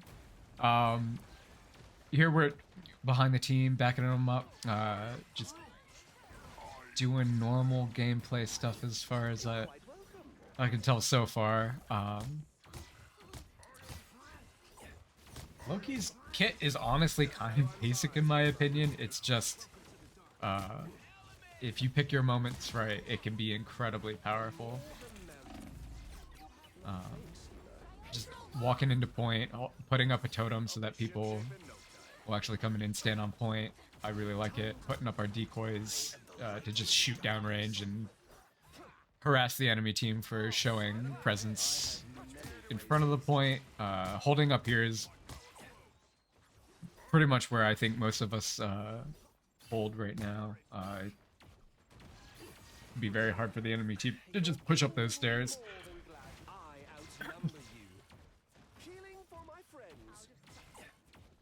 They're backing up with our team. And so far his positioning has basically been, you know, just kind of stick behind the team. We just copied Cloak and Dagger to have a very effective support ult. Not shocking that he's copying other supports, to be honest. And we're using the kit. Hell yeah, I love to see it. That's why I think Loki is, you could definitely argue that he's S tier. I put him in A tier in my tier list, but I would have no issue with him being an S tier because you can, if you're really good with other characters, you can do some crazy things on this character. And he does have very good healing. He's got one of the few, like, his ability healing can counter certain ultimates, which can't be said for some of the other healers. They, like, some ultimates they have to use their ult to counter, whereas his totems do so. It's basically another a defensive ult's worth of healing on their own, and then you can copy another character and get their healing. So I think he is a very strong character, and can keep your teams alive. That being said, they can shoot the totems. There is counterplay to the totems, but still, I think like if you put popping them up in response to an ultimate, they won't have enough time to take the totem down. You should at least be able to tank the damage from it a little bit. There, we copied Cloak and Dagger again. Nothing surprising. Support ultimates are broken. Just gonna say that right now. Support ultimates, say it with me, are broken. 4, 3, Alright, 2, let's go back over to Harvey. Still on Loki. got it. Groot's just built it. Okay, Groot. has returned. I don't know if he was just trolling his team there. I'm gonna assume that's what that bridge was. Or that little ladder up that he forced everybody to climb. Sorry, a little sip of monster there. Again, we're sticking with our team, sticking right next to our Cloak and Dagger too. They've pretty much stuck together the entire game, and that's what I would expect high-level supports to do, is not only kind of position themselves to make it hard for the enemy team, specifically the enemy backline, to get line of sight on you, and stick together so you can heal each other in a pinch, because 2 of you is always better than 1. And copying support ults. And I haven't seen him be super aggressive, but he is throwing damage down range. He's not neglecting the fact that he's still present in the fight and needs to be dealing damage. Supports always do need to be dealing damage. You can't just heal. I mean, you can, and you can try and I play Rocket. I'm sorry. I know Rocket has a lot of healing, but you can deal a lot of damage with him too. Watch Defran play Rocket. He's kind of wild on that character. But anyway, support should still be backing up damage, because I mean, in certain situations, like if you have the numbers, there's an argument to be said for stop healing and just start killing the enemy team and you'll win the fight. Even as a support, if you gain the numbers advantage by like healing through a team fight and getting 1 or 2 people on the enemy team dead, just start dealing damage to the rest of the people. I'm not saying stop healing entirely, but stop focusing on purely healing and try and kill the rest of the enemy, because you still deal significant damage as support. All the supports in this game still deal plenty of damage. Might not be quite as much, not quite as quickly as some of the DPS or some of the tanks, but you can still deal a lot of meaningful damage, especially as Invisible Woman, which it looks like we've swapped to here. And that might be some of the reasoning behind it, is maybe we just didn't quite have enough damage with the Cloak and Dagger, so we picked somebody else to swap to. Because Cloak and Dagger damage is kind of underwhelming. I think Invisible Woman has some really good damage in her kit, so I'm not shocked that he went for that instead. Still has a really good support ultimate. We can copy that, and actually has some really good damaging options in her kit.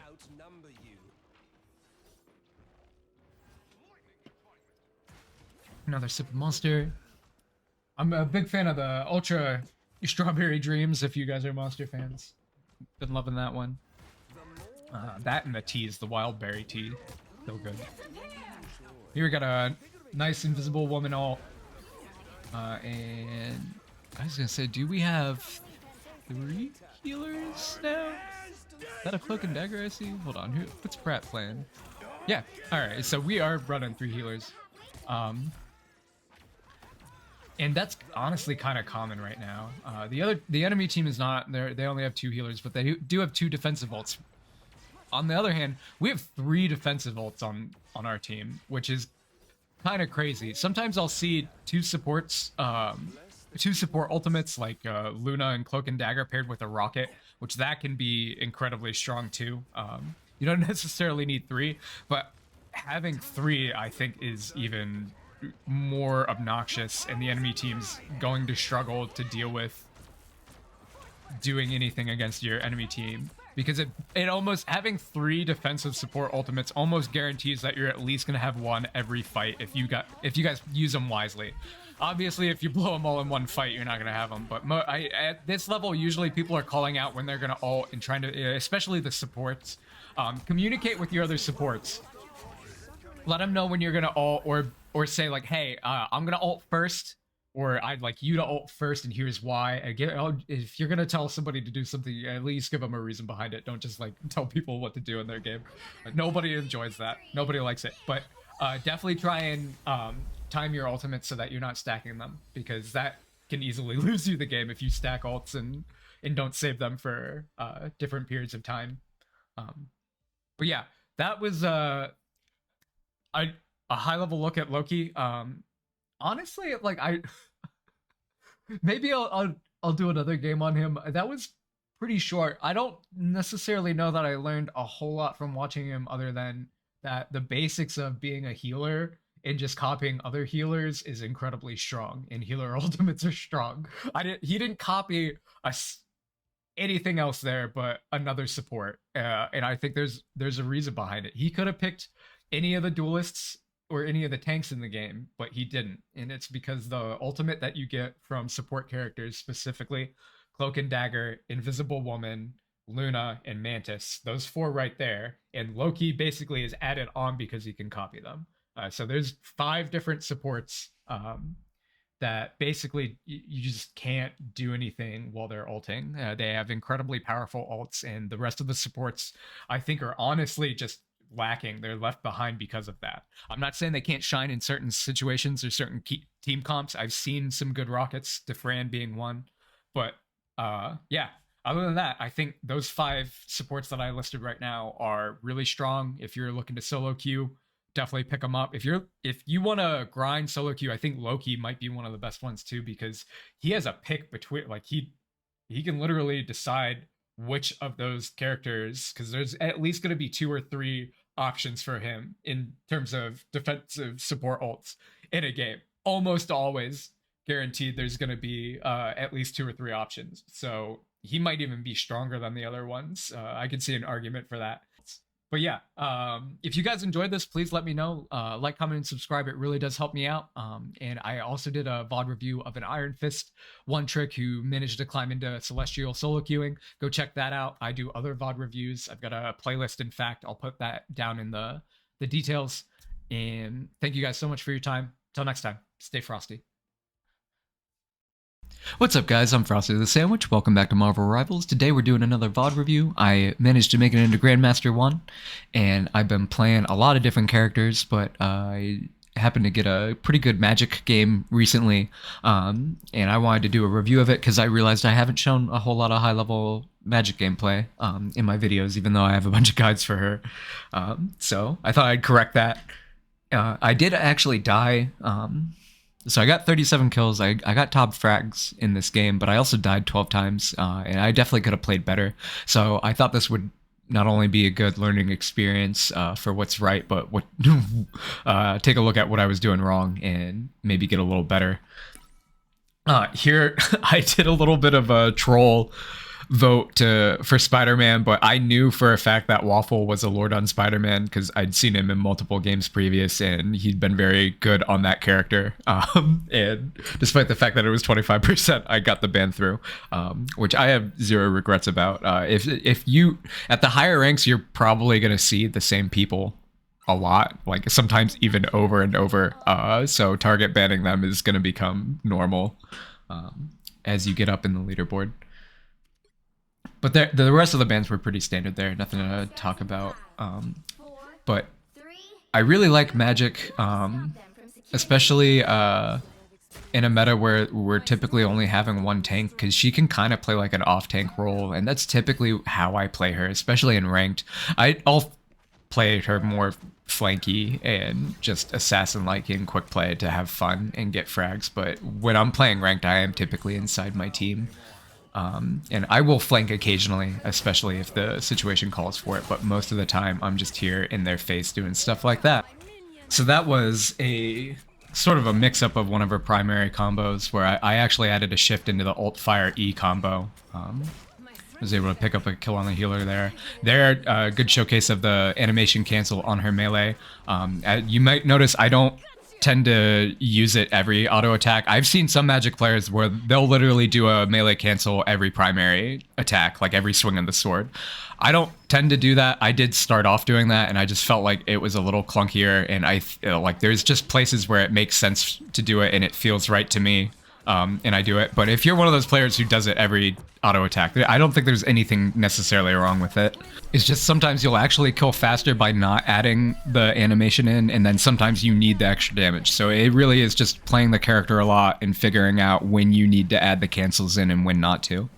So far, we've mostly been playing with our team. We have found a couple of one-off skirmishes, mainly the one against Namor.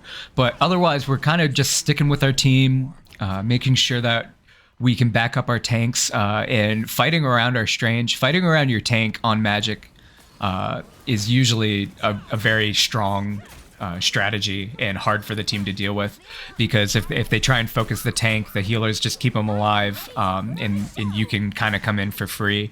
And if they focus you, you can just dive back behind the tank, and the tank has all the time in the world to deal damage. So she very much can be played as an off tank, and I encourage you to play this style on her instead of just a core flank style. And you can even do like a hybrid, which I kind of do. It's not always gonna be this, but especially on attack. I think more on defense, you should pretty much just play with your team and not really look to flank. But on attack, that's when you have a lot more freedom to look for off angles and just come in behind the enemy team. And yeah, here the positioning is still, we always want to kind of be on point, and that's the reason. Unfortunately, we didn't realize the enemy team basically ported in, and Iron Man got a huge ult off on us. And I do believe we try and come back in and ult and save it, but we just get immediately deleted, which is a good segue into my love-hate relationship with her ultimate.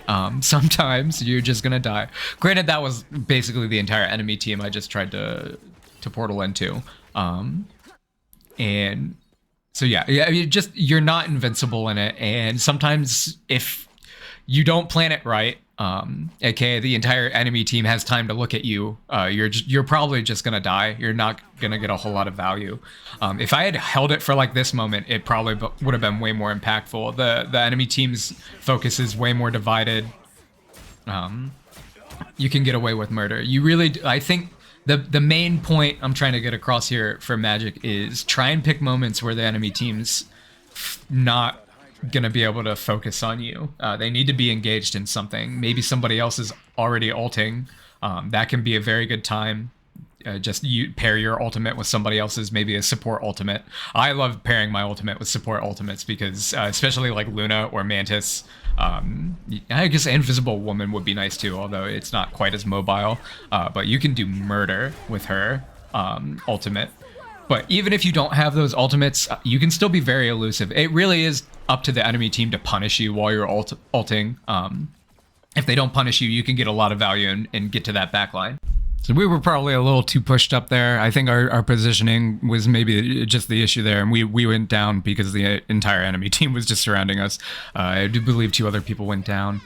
There is a good example of one of the ways I really like to deal with flyers on her is to use the shift whirl combo and her E. In fact, I think here you see me shift, hold the whirl, E up, and then I use the whirl attack to take out that Iron Man.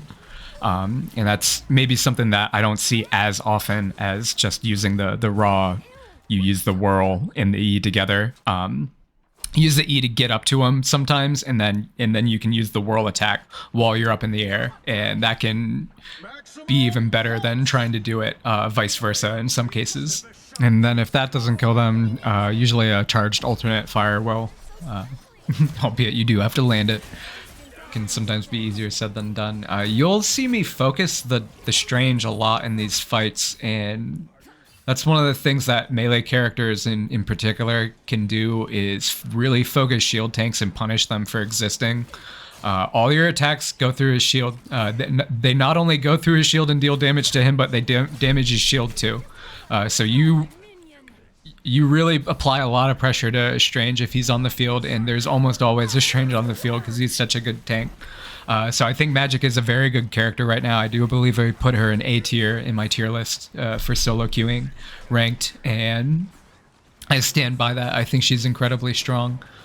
Here showing you how strong the third-person camera abuse can be. I think not enough people, especially on melee characters, you really need to be abusing the fact that you can see people around corners and force them to have to come to you and close the gap. Especially in a game where almost everyone else can shoot at you, abusing that third-person camera is going to give you that slight edge that you need as a melee character to win fights. They're really good freeze by Luna. She was dead if she didn't freeze me there, so I love to see it. Unfortunately, it still wasn't enough, and I hunt her down anyway. You gotta kill those healers, guys. Send them back to spawn. Make their team suffer. And that may have been just me being salty because she denied any value in my ult there. I don't know if you saw, but she basically was just healing everyone I was trying to attack through, mainly the Iron Man. I'm always focused on this Iron Man to take him out first, and then we can focus on other people. I mean, well, I'll take a healer if I can, but the Iron Man's kind of just front and center and dealing a lot of damage and poke into my team. So taking him out first is usually a good idea. Plus he's exposed, and we just don't want him to feel safe being able to play in open space. We want him to at least be scared to fly basically in the middle of the lane and do stuff like that. Because if he's allowed to take that space, he's going to be a very impactful character and basically win the game for his team. So we're here back on cart. They do manage to get the second point. And so here we're again going for this Iron Man. He's up in the sky, he's exposed, he's less likely to be healed by his healers, so we know if we can get to him quick and deal enough damage, we can definitely take him out. Unfortunately, his healers do keep him alive, but that's okay. We can basically dive the healers now, and something I love to do, and you should start incorporating, is what I just did here. Is I basically dove past the enemy team, isolated one healer, took them out, ducked behind cover for a split second to get my ult off safely, and then came in and basically went to work on the enemy team. I didn't necessarily take out the whole team, but I did enough damage there to allow the rest of my team to come in and just sweep them. Thankfully, our Strange puts a portal up and we're right back into the action. Luna does use her ult here, which is good for us because it doesn't look like she got a whole lot of value, and her team still went down after it anyway. Here, this is maybe a little too close to the Strange, unfortunately, with his E fully charged. So that's the problem. Strange is deadly. If he's not holding his shield up, Strange can be very deadly to you as a Magic player. And you might just see your health bar. You might just see your health bar go bye-bye. Here we realize that our Strange is going to portal us on point, so we hang back, and thankfully the rest of the team kind of gets the memo. He did not calm this, so we basically had to listen to the audio cue for it. I came in swinging for the fences, just trying to displace. I saw where like the majority of them was, and my main goal there was to just displace them and to break them up so they didn't have like a strong formation there, which I believe I was successful at, despite the fact that I took a Hawkeye arrow to the dome. Nice shot, Waffle. There's payback for me banning out your Spider-Man. I'm sorry. Here my team did go down. I like portaling there. I think it's always a good thing to try, but now that the portal's down, we gotta try it the old-fashioned way, and just pushing up Main Street by the looks of it. I do sometimes like to flank with Magik here, but I think in this case just playing with my Strange is probably the better idea, especially to try and motivate my team to congregate around here. We're honestly just trying to get presence on point and show up and maybe touch the point safely without dying. Here we do finally make it up to the point, but there's still just too much of the enemy team on point, and being able to send effective damage downrange. So both Strange and I go down there, but we're fine. We're gonna try it again, and we're still gonna stick together again. I want to stick with my Strange here. I think playing around your tank as Magik again is a very strong strategy, and makes you very hard for the enemy team to deal with. Here, our Luna calmed that she was gonna ult, so I decided to go a little aggressive there, and just go in and basically initiate the fight and start dealing damage to people. And thankfully, we get a couple of picks, and the enemy team falls after that. And Kier is something that might be a little frowned upon, but you know, if you do get a kill on the entire enemy team and you're trying to cap a point and hold space, you might just walk all the way up to their spawn door and ult them in the face. Yeah, this is why I love this character, honestly, is sometimes you can do stuff like that and make a combo video and feel like a badass. But yeah, honestly, the main thing there was to just push them back. Pushing up this hill right here is a nightmare, in my opinion. So if you can if you get a clean wipe on the enemy team to cap that point, try and at least get 2 or 3 people pushed through the door to go fight them in that that little alleyway in front of their spawn, so they can't come take the high ground. I think that is a very strong thing to do and will absolutely help you win this map in particular, is holding the enemy team in their spawn door. On any map, try and find, because there's almost always going to be, I think they plan this intentionally with their map design, is there's spots on most of the maps that are advantageous to you and disadvantageous to you on no matter which side you're playing on, and you need to find where those spots are and then figure out, what can I do to help bypass that point? I'm okay fighting the enemy team at these points. I want to make sure that if we get a clean wipe on them, we immediately bypass these points, and like basically like you either need to run past those points and hold the team ahead of them is typically the solution to that. Either that or you can hold them in their spawn. But just taking the space in front of those spots can basically mean the difference between you winning or losing. Because if you let them set up on a particular spot, like trying to fight up that hill there, we could have easily just got stuck there and lost the game. It's just very hard to make it up that hill if the team gets set up there properly. There's not a whole lot of flanking opportunities outside of going through the building, and you can destroy the building so you can see through it and still defend very easily.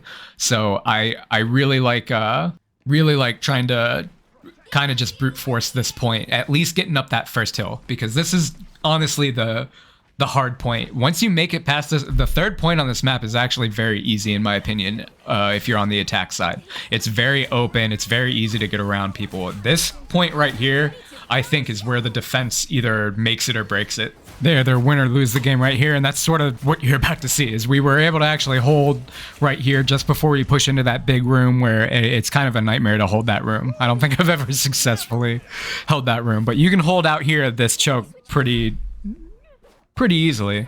And the other thing is just map knowledge in general. Find sections of the wall that you can break, because there's almost always ways to get around the enemy team in these situations. And if you can convince, maybe not your whole team, but at least a couple of you to go around and come behind the enemy team, it can be a huge boon to the team fight. Having just a couple of people that have a few seconds to shoot at somebody who's not shooting back at them is all it really takes to win a team fight. Here we do another aggressive ult. I liked this one a lot because it kind of shows a more defensive strategy you can use, is where you see I'm kind of playing around cover there. I was using the left side of that archway to basically keep my attacks covered, but still swinging around into the alleyway so that if anybody was in there, they'd immediately get hit. And I didn't necessarily get a bunch of kills there, but just applied a bunch of pressure, helped my team push up to the choke point and start taking it, because they were all focused on me. And that basically made the entire enemy team crumble, and we were able to push through to the end of the point. And that is a showcase of Magik and Grandmaster level. I really love this character. She's definitely my favorite melee duelist, possibly my favorite duelist. It's between her and Storm right now. I love both these characters, and I've been playing a little bit more Storm because she's good now, but I still really like Magik. And if you're looking to rank up, especially in solo queue, and you want to play a melee character, I think Magik's not a bad way to go. Magik or Black Panther, for sure. Thank you guys so much for watching this. If you want to help me out, please like, comment, and subscribe. Till next time, stay frosty. What's up, guys? I'm Frosty the Sandwich. Welcome back to Marvel Rivals. Today we're doing another VOD review of someone who plays a lot of Loki. I don't know if they're the GOAT on the Loki. They could be. They very well could be. Because I've been looking through the top players and there weren't a whole lot of Loki. This is the highest Loki time I found. At least anyone I saw in the top 20. I think I looked through players. So we're gonna watch this guy. He actually did get MVP on Loki and really high ranked game recently, so we're gonna take a look at this because I haven't played a whole lot of Loki, but I do like him and I would like to get better at him. So we're gonna see. All right, so we have Storm and Wolverine, which those are like the two top ban that I see. It's very common to see both of them banned out. Next would be Luna and Hulk. You could also go for Hela, Hawkeye, Strange. I'm okay with banning out supports, to be completely honest. I'd be okay with like Cloak and Dagger or Mantis. Maybe not Mantis, Invisible Woman. Pick your hero or villain. I'm not judging. Yeah, it looks like most of our team haven't really highlighted what they want to play yet. All right, here we go. And I do like that we've seen a couple of these people in. So I already reviewed a game of Vinny on Groot. Really good Groot player. Go check that one out. I already have that VOD review out. Yeah, there we go. All right, I had to take multiple screenshots. Lovely. It's fine. It's not an issue. I could always just try and rebind that. I don't know if you can rebind the spectating keys, to be completely honest. He's got like the tiniest little crosshair. That tiny little dot there. Ooh, immediately goes down. We were a little split from our team there when we pushed in.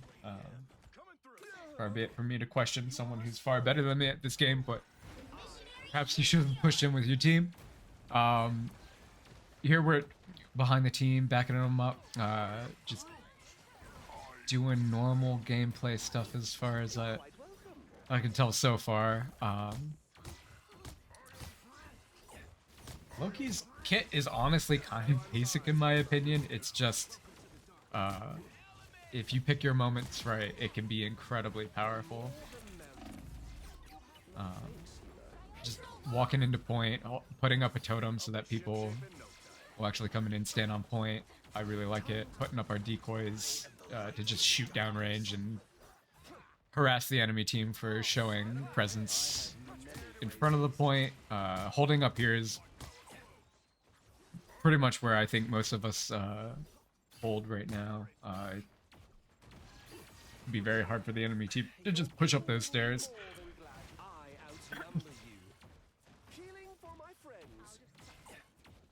We are backing up with our team.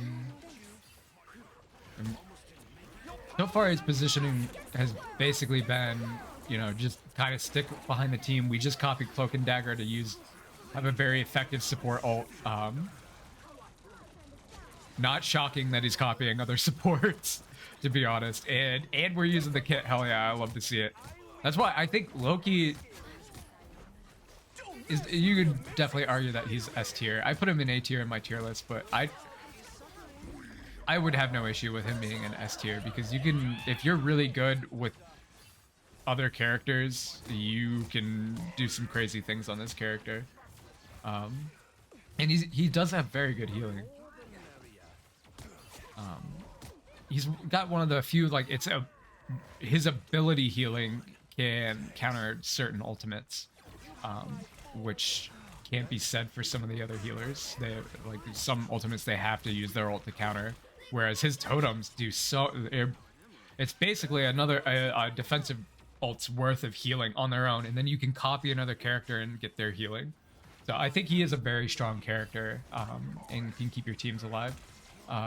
That being said, they can shoot the totems. There is counterplay to the totems, but still, I think like if you put popping them up in response to an ultimate, they won't have enough time to take the totem down. You should at least be able to tank the damage from it a little bit. There we copied Cloak and Dagger again. Nothing surprising. Support ultimates are broken. Just gonna say that right now. Support ultimates, say it with me, are broken. 4, 3, Alright, 2, let's go back over to Harvey. Still on Loki. got it. Groot's just built it. Okay, Groot. has returned. I don't know if he was just trolling his team there. I'm gonna assume that's what that bridge was. Or that little ladder up that he forced everybody to climb. Sorry, a little sip of monster there.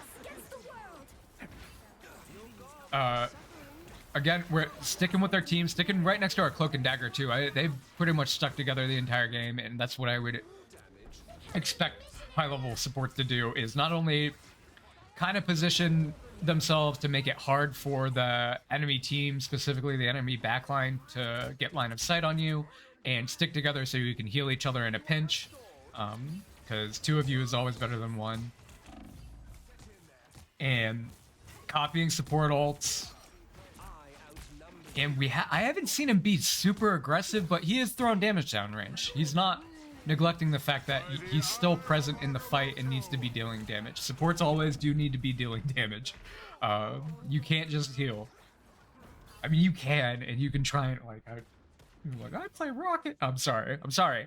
I know Rocket has a lot of healing, but you can deal a lot of damage with him too. Watch Defran play Rocket. He's kind of wild on that character.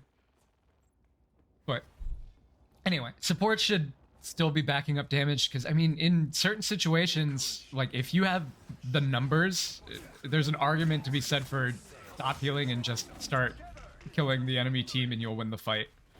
Even as a support, if you gain the numbers advantage by like healing through a team fight and getting 1 or 2 people on the enemy team dead, just start dealing damage to the rest of the people.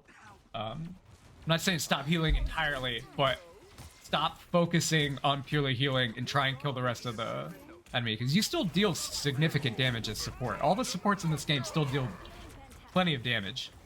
Might not be quite as much, not quite as quickly as some of the DPS or some of the tanks, but you can still deal a lot of meaningful damage, especially as Invisible Woman, which it looks like we've swapped to here. And that might be some of the reasoning behind it, is maybe we just didn't quite have enough damage with the Cloak and Dagger, so we picked somebody else to swap to. Because Cloak and Dagger damage is kind of underwhelming. I think Invisible Woman has some really good damage in her kit, so I'm not shocked that he went for that instead. Still has a really good support ultimate. We can copy that, and actually has some really good damaging options in her kit.